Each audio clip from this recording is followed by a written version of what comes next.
I opened my dream bakery and invited my family to the grand opening.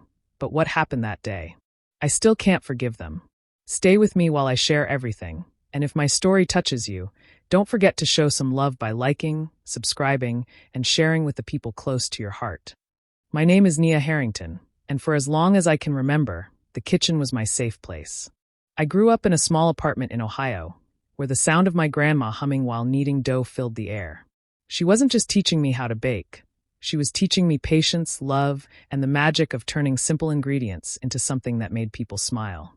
I was only 8 when I baked my first loaf of bread with her, and from that moment, I knew I wanted a life filled with flour, sugar, and the smell of something warm in the oven.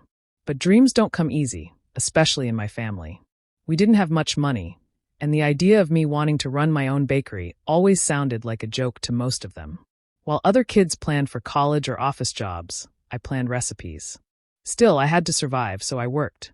2 jobs, sometimes 3, saving every single dollar I could. I worked early mornings as a barista and late nights as a waitress, and in between, I baked at home, perfecting my craft. It was exhausting, but every time I closed my eyes, I saw the same vision. A little bakery with warm lights, shelves of bread, colorful cupcakes, and people who walked in and felt at home. After years of saving, years of saying no to nights out, clothes I couldn't afford, and even vacations, it finally happened. I signed the lease on a small corner space in town and named it Sweet Haven. Just saying the name made my chest feel lighter.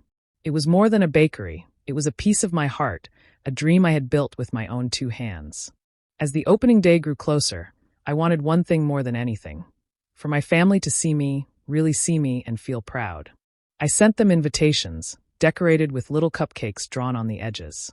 I imagined my mom smiling, my dad nodding with quiet approval, my brother bragging that his sister owned a bakery, and even my cousin Marissa saying something nice for once. I knew we had our differences, but I thought, maybe success changes things. Maybe love can finally show up where it's been missing. I stayed up nights painting signs, testing recipes, and arranging the displays. I wanted everything perfect. On the eve of the grand opening, I stood in the middle of Sweet Haven with flour still on my apron, tears filling my eyes, not from sadness, but from joy. I had made it here, and tomorrow, I would finally share it with the people who mattered most. At least, that's what I believed. Nia grew up in a house where love felt uneven, like it was always measured and handed out in pieces. Her mother, Evelyn Harrington, had a soft spot for her younger son, Darius, and she didn't even try to hide it. If Darius so much as picked up a basketball, Evelyn would cheer like he had just won a championship. But when Nia brought home a tray of cookies she had spent all night baking, her mother barely looked up. "Too much sugar," she'd mutter, brushing off Nia's effort like it meant nothing. It wasn't that Nia didn't try. She always wanted to be seen, to be heard, to be loved in the same way. But Evelyn's eyes followed Darius wherever he went, and Nia was left feeling like a shadow in her own family. Darius was called the golden child, the one who would make the family proud. Nia? She was the one who needed to be practical, to stop dreaming and get a real job. Her father, Howard, was a different story. He wasn't cruel, but he wasn't strong either. He avoided arguments like they were storms he couldn't stand against. Whenever Evelyn cut Nia down or dismissed her baking, Howard would just sit quietly, pretending to read his newspaper or sip his coffee. Deep down, Nia wondered if he wanted to defend her, but silence was all he ever offered. That silence hurt almost as much as her mother's harsh words. Then there was Marissa, her cousin. Competitive, sharp-tongued, and always ready with a smirk, Marissa never missed a chance to remind Nia that she was just playing pretend with her baking. At family gatherings, if Nia brought a dessert, Marissa would whisper loudly to anyone who'd listen, "It's cute, but you know she'll never actually make it in business." Marissa thrived on comparisons, and somehow, Nia was always the one being compared, never the one winning. Still, even through the hurt and the quiet disappointments, Nia carried hope. She told herself that maybe it wasn't their fault, maybe they just needed proof. Proof that her dream wasn't silly, proof that she was capable of standing on her own. She imagined the day she would open her bakery and her family would walk through the doors, their faces lighting up as they realized she had done something real, something lasting. She pictured her mother finally saying, "I'm proud of you, Nia." She imagined Howard putting his hand on her shoulder, showing her that he saw her hard work. She even pictured Marissa going quiet for once, with nothing negative left to say. The thought of it kept her going on the long nights when her back ached from work and her hands were raw from kneading dough. Nia believed that success could be the bridge between her and her family. Maybe, just maybe, if she proved herself, she could finally earn the pride she had been chasing her whole life. The morning of the grand opening felt like a dream. Nia woke up before the sun, her heart racing with excitement and nerves. She slipped into her new apron with Sweet Haven stitched across the front and walked into her bakery, which smelled like heaven itself. The air was filled with the scent of warm bread, buttery croissants, and frosted cupcakes lined up like little jewels on display. Soft lights glowed against the pale yellow walls she had painted herself, giving the space a cozy, welcoming feel. For the first time in her life, everything felt right. By 10 o'clock, the doors opened and people poured in. Curious neighbors, families with children tugging at their parents' sleeves, and even strangers who had seen her flyers stopped by to see what the new bakery was all about. Within minutes, the room buzzed with chatter and laughter. Nia stood behind the counter, smiling so wide her cheeks hurt, serving slices of cake and boxes of cookies. "Your cupcakes are amazing," one woman said, holding a half-eaten red velvet. "They taste just like something from my grandma's kitchen." "This bread, wow, it's so soft," another man commented as he handed over cash. "You'll see me here every morning on my way to work." Compliments rolled in one after another, and Nia's heart swelled. For once, she felt seen not as the forgotten child, but as someone who had created something special. She rang up her first sale with trembling hands, tucking the bill into the register like it was the most precious thing in the world. The line grew longer, and the room filled with the warm smell of sugar and spice. Nia's chest tightened with joy. This was it, the moment she had been waiting for. She glanced toward the door, hoping to see familiar faces. She wanted her family to walk in and witness the love everyone else seemed to feel. But when they finally arrived, her joy faltered. Evelyn walked in first, wearing an old sweater and looking around with an unimpressed glance. Darius strolled behind her, chewing gum like he was bored already, and Marissa trailed last, scrolling on her phone. They didn't clap, didn't smile, didn't even hug her. Instead, they acted as if stepping into her bakery was some sort of chore. Evelyn muttered, eyes sweeping the room. "The decorations are simple. You should have hired a professional. This looks homemade." Darius chuckled loudly, leaning against the counter. "If I were running this place, I'd have bigger signs, better equipment. I could have done this way better." His voice carried across the room, and a few customers glanced uncomfortably in their direction. Marissa smirked, lowering her phone just long enough to whisper to a nearby guest. "She just got lucky. This won't last long." The words stung like ice against Nia's skin. Here she was, standing in the middle of her dream, surrounded by strangers who celebrated her. Yet the people who mattered most treated her like she was nothing. She forced a smile, handing a child a cookie, but inside her heart began to ache. When the rush of the morning slowed down, Nia decided it was the perfect time to speak. She had dreamed of this moment, the chance to stand in front of her community, her family, and everyone who came to support her, and thank them for making her dream real. She gently tapped her glass with a spoon, and the room grew quiet. The hum of conversations faded, and dozens of eyes turned toward her. With her heart pounding, she took a deep breath. "I just want to say thank you," she began, her voice trembling but warm. "This bakery isn't just a business for me. It's a dream I've carried since I was a little girl baking with my grandma. Every late night, every early morning, every sacrifice has led to this day. And I couldn't have done it without the support of this community. I hope Sweet Haven becomes a place where you feel at home, where every bite reminds you of love and comfort." Her words carried honesty, and for a moment, the room filled with soft smiles and gentle nods. Nia felt her throat tighten with emotion. She glanced at her family, silently hoping they might finally look proud. But before she could finish, Darius's loud voice cut through the room like a knife. "Well," he said, grinning smugly, "this is cute and all, but I think people should know the real food talent in this family isn't standing up here." Gasps rippled through the crowd. Nia froze, her smile faltering. Darius stepped forward, puffing out his chest. "I've been working on my own project, a cafe. And it's opening just down the street. Bigger space, better menu, modern design. We're the real food people in this family, and once we open, you'll see the difference." The bakery went silent for a moment, then whispers started spreading like wildfire. Guests exchanged glances, some leaning closer to murmur to each other. Nia's cheeks burned, her hands trembling as she clutched the glass. This was supposed to be her day, her celebration, but Darius had just stolen the spotlight without hesitation. The worst part wasn't even his words. It was the reaction of the people she had longed to please. Evelyn's face lit up with pride, and she clapped her hands together as though Darius had just announced a college graduation. "That's my son," she said loudly, beaming. Marissa joined in, clapping even harder than Evelyn, her smirk stretching wide. "Now that's exciting news," she added, her voice carrying across the bakery. The sound of their applause cut Nia deeper than any insult ever had. They had never clapped for her. Not when she stayed up all night baking, not when she finally opened her doors, not even when strangers lined up for her food. But here they were, cheering for Darius, while she stood on the stage humiliated, her dream overshadowed in a matter of seconds. Forcing herself not to cry, Nia placed the glass down and whispered a thank you no one heard. Inside, her heart cracked wide open. Her own family had turned her shining moment into their stage, and she felt invisible in the very place she had built from nothing. Nia tried to steady herself after Darius's announcement, forcing her lips into a smile that no longer reached her eyes.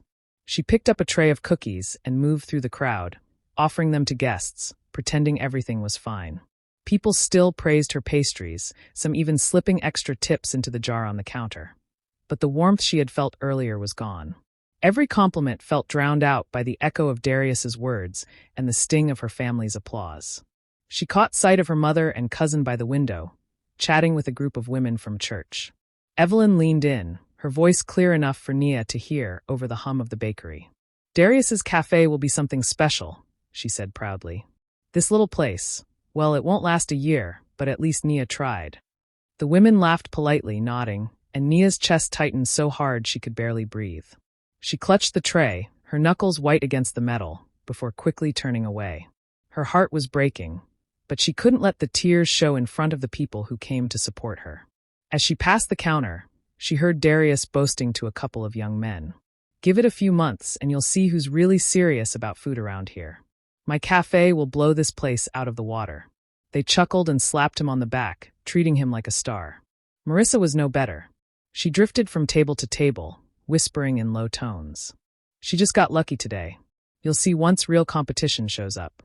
Each word cut Nia deeper, but Marissa delivered them with a sweet smile, as if she were just sharing harmless gossip. The rest of the afternoon felt endless. Nia poured coffee, boxed cupcakes, and forced polite laughter at jokes she didn't hear. Inside, she was collapsing. This was supposed to be the happiest day of her life, but it had turned into a showcase for her family's cruelty. Instead of being lifted up, she was dragged down, her joy stolen right in front of her customers. When the last guest finally left and the lights dimmed, the bakery fell quiet. Nia stood in the middle of the room, the smell of sugar and bread still in the air, but it no longer comforted her. Her family had gone without so much as a thank you or a hug. They hadn't come to celebrate her. They had come to belittle her, to remind her that in their eyes she would never be enough. She locked the doors and leaned against them, tears spilling down her cheeks at last. The laughter of her mother, the smug grin on Darius's face, Marissa's whispers, they all replayed in her mind like a cruel song she couldn't shut off. Alone in her bakery, Nia sank to the floor, realizing the truth she had tried so hard to deny. The people she wanted most to be proud of her had no intention of ever celebrating her. The morning after the grand opening, Nia woke up with puffy eyes and a heavy heart. The sting of her family's words still clung to her like a shadow, but somewhere deep inside, a spark began to burn.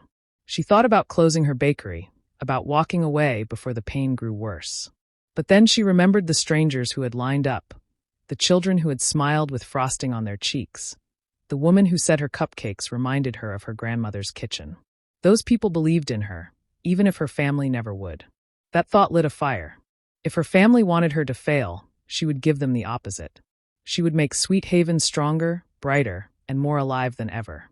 She refused to let their betrayal define the ending of her story. Nia threw herself into the work with a new kind of determination. She spent her mornings experimenting with recipes, adding honey lavender glaze to scones, creating peach cobbler muffins that tasted like summer, and designing cupcakes decorated like tiny pieces of art. At night, long after the last customer left, she stayed in the kitchen perfecting every detail. She scribbled notes in flour-dusted notebooks, testing until the flavors were just right. But it wasn't only about the food. She wanted Sweet Haven to be more than a bakery. She wanted it to feel like a community. So she began organizing small events.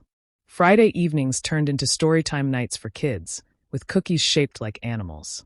Saturdays became bread and brew mornings, where locals gathered to try new loaves paired with coffee. She even started a wall where customers could pin handwritten notes of encouragement for others to read. Slowly, the bakery grew into a place people didn't just visit, they belonged. Regulars started coming every day. Some brought friends, others brought co-workers. They noticed the love and care Nia put into everything, from the way she remembered their names to the warmth in her smile when she handed over a pastry. "This place feels like home," one customer told her, and those words mattered more than any praise her family had ever withheld.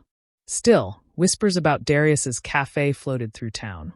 Flyers appeared on bulletin boards and mailboxes, promising a modern food experience with flashy slogans. People assumed it would be huge, the kind of place that could crush a small bakery like hers. Some customers even asked nervously, "Are you worried about the competition?" Nia would just smile, though deep inside her stomach tightened. She knew everyone expected her to be outshined, but instead of fear, she felt that spark burn hotter. Let them think she would crumble. She had already survived her family's humiliation, and nothing could break her again. Each day she locked up her bakery with tired hands, but a stronger spirit. The betrayal that once threatened to destroy her had become her fuel. And with every loaf of bread and every cupcake shared, Nia was building something far greater than her family ever imagined. The day Darius's cafe opened, the whole town seemed to know. Bright banners hung across the windows, glossy posters promised a new era of dining, and loud music blared from speakers out front. It looked polished and expensive, with sleek furniture and shiny counters. But when curious locals stepped inside, the excitement faded fast. The pastries looked nice enough but tasted bland, and the coffee was watery. Some left politely, others quietly muttered that it wasn't worth the hype. Still, Evelyn treated it as though her son had built a palace. She boasted about him to anyone who would listen. At church, she carried stacks of flyers, handing them out with a smile. "Come support my son," she told the congregation. At family gatherings, she bragged about how Darius was a real businessman, insisting his cafe would soon outshine all others. Her pride was loud and relentless, and she made sure everyone knew she had chosen her favorite child. Marissa found her own way to join the attack. She began leaving mocking comments online under different names, disguising them as customer reviews. "Sweet Haven is nothing special," one review read. "Save your money for Darius's cafe." Another said, "Overpriced cupcakes with no real flavor." But what Marissa didn't expect was the loyalty Nia's customers had developed. One by one, people jumped into the reviews to defend her. "Best bakery in town," one person wrote. "Clearly these fake reviews are jealous nonsense." Another added, "If you want warmth and real flavor, go to Sweet Haven. You'll taste the difference." Nia saw it all, her mother's favoritism, her cousin's pettiness, and though it cut deep, she kept pushing forward. But the breaking point came at a family dinner one Sunday evening. They sat around Evelyn's dining table, the smell of roasted chicken filling the room. Conversation drifted toward business, and as always, Evelyn steered it toward Darius. "He's already attracting so many new customers," she said proudly, spooning potatoes onto his plate. Then she turned to Nia, her eyes sharp. "You should think about selling that little bakery of yours and working for your brother. It would be better for you. You're not cut out to run something on your own." The words landed like a punch to the stomach. Nia felt her throat tighten, her fork frozen in her hand. She looked at her father for support, but Howard kept his gaze on his plate, silent as always. Marissa snickered softly, and Darius smirked, saying nothing, as though enjoying every second of her humiliation. Nia excused herself from the table, her eyes brimming with tears. She stepped outside into the cool night air, the laughter and chatter from inside muffled behind her. For a few moments, she let herself cry, letting the weight of her mother's rejection spill out. But as the tears fell, something stronger began to rise in her chest. She wiped her face, stood taller, and whispered to herself, "I'll prove them wrong." The pain was real, but so was her determination. She refused to let their cruelty dictate her future. If anything, their doubt gave her the strength to fight harder than ever. Word about Darius's cafe spread quickly, but not in the way he expected. At first, people were curious, drawn in by the flashy posters and modern furniture. But after a few visits, the truth became clear. Beneath the shiny surface, there was nothing special. The pastries were dry, the coffee tasted watered down, and the staff, hired more for looks than skill, treated customers with impatience. People left with forced smiles, but their words afterward carried disappointment. Soon the complaints piled up. All style, no substance, one neighbor muttered at the farmer's market. Another added, "It looks pretty, but you can tell the food isn't made with love." Slowly, without any big announcement, the town began to boycott Darius's cafe. Tables sat empty, and the music that once blasted out front no longer hid the silence inside. Meanwhile, Sweet Haven was alive with energy. Nia didn't have banners or loud music, but she had something her brother couldn't fake: warmth. She greeted customers by name, asked about their kids, and remembered who liked extra cinnamon on their rolls. Her recipes carried the touch of care her grandma had taught her, measured not just with ingredients, but with heart. The shelves emptied faster each morning, and the little bell over the door chimed all day long. Regulars began to form a quiet army of supporters. A group of teachers stopped by every Friday after school, treating themselves to cupcakes. Office workers swung by in the mornings for her famous honey lavender scones. Parents brought their children on weekends, saying the bakery had become their happy place. Word of mouth did what no advertisement could. Soon, Nia received her first catering request, from a couple planning a small wedding who wanted her pies instead of a traditional cake. Nervous but excited, she poured her heart into every crust and filling, and the result left guests raving. From there, more calls came: birthday parties, office luncheons, even a church event. Sweet Haven was no longer just a bakery. It was becoming a trusted part of people's milestones. Through it all, Nia stayed humble. She didn't brag, didn't clap back at her family, didn't even mention Darius's cafe. She simply worked, day and night, quietly letting her success speak for itself. But the town noticed, and so did Darius. Rumors began to swirl that his business wasn't doing well. People whispered that bills were piling up, that his staff kept quitting, that he was cutting corners to save money. Yet whenever asked, Darius puffed out his chest and said everything was going great. His pride wouldn't let him admit the truth, even as his cafe grew emptier each week. Nia heard the whispers too, and though part of her wanted to smile at the thought of karma, she kept her focus on her own path. Revenge, she realized, didn't always require words or confrontation. Sometimes the sweetest revenge was silent, the kind where success bloomed so brightly that it made the people who tried to tear you down shrink into the shadows.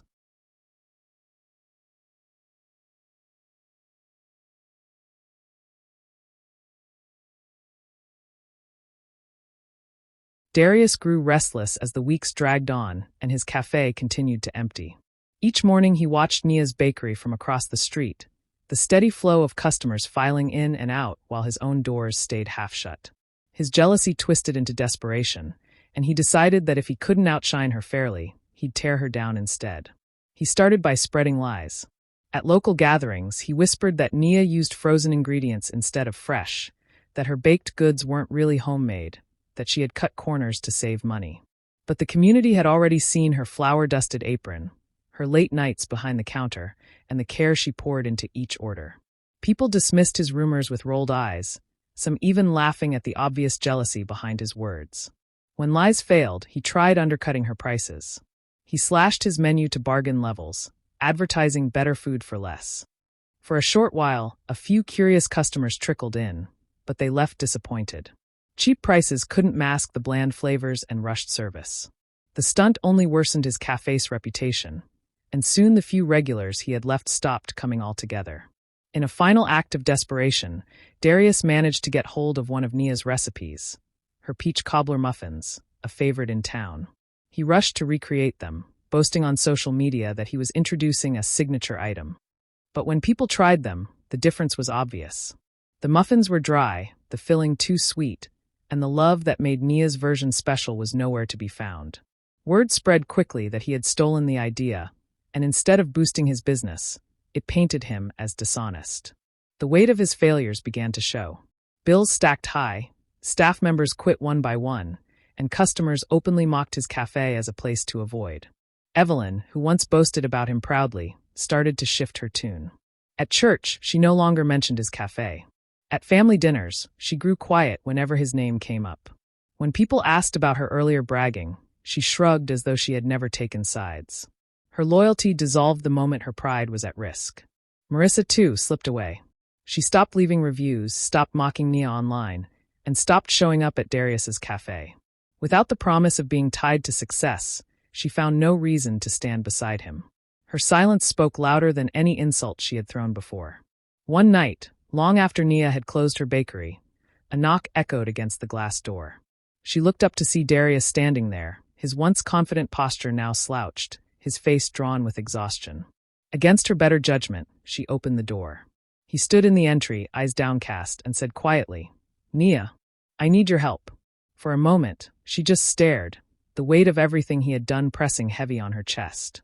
The brother who had humiliated her now stood before her, stripped of pride and full of desperation. The air inside Sweet Haven was warm and filled with the soft sweetness of cinnamon and sugar. Nia wiped her hands on her apron, looking around at the bakery she had built with her own 2 hands. Every chair was filled, every display case nearly empty, and laughter floated through the room as neighbors chatted over coffee and pastries. Her dream was alive, thriving, even though the people she had once longed to impress were nowhere to be found. That night, when the last customer left and she began closing up, the bell over the door jingled. Darius walked in, his face pale, his pride stripped away. He glanced at the tables, at the shelves nearly bare, and then at his sister. "Nia," he started, his voice quiet, "I can't keep my cafe open. I've lost everything. I need you to help me." She looked at him, remembering the night of her grand opening when he had humiliated her in front of everyone.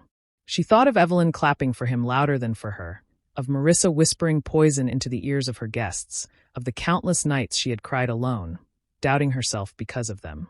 Her chest tightened, but this time not with pain. It was strength. "No, Darius," she said firmly, her voice steady. "I won't save you. You made your choices. You tore me down when all I wanted was my family's support. You don't get to come here now and ask me to fix what you broke." His lips parted as if to argue, but no words came. He lowered his gaze, shame burning on his face.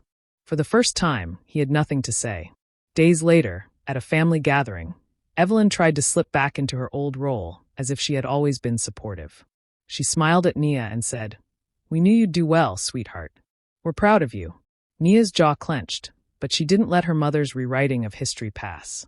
She met Evelyn's eyes and said calmly, "No, you didn't believe in me.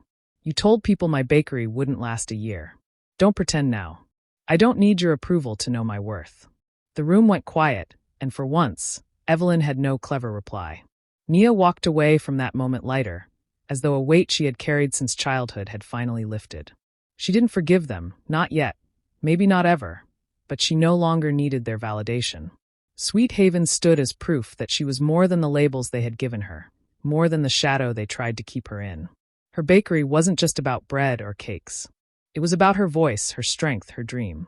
She had proved, to herself and to the world, that she was enough, even when her own family had refused to believe it.